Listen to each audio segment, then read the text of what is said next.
आज हम जानेंगे 12 रंगों के नाम उर्दू में। सुर्ख लाल, पीला पीला, सब्ज हरा,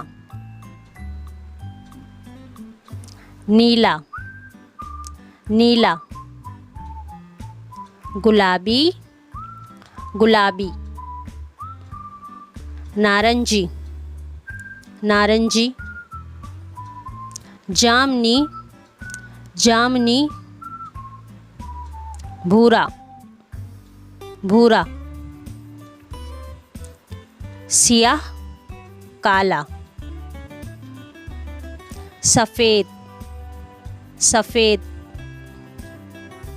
सुरमई सुरमई, सुनहरी सुनहरी। If you like my video, please like, share and subscribe.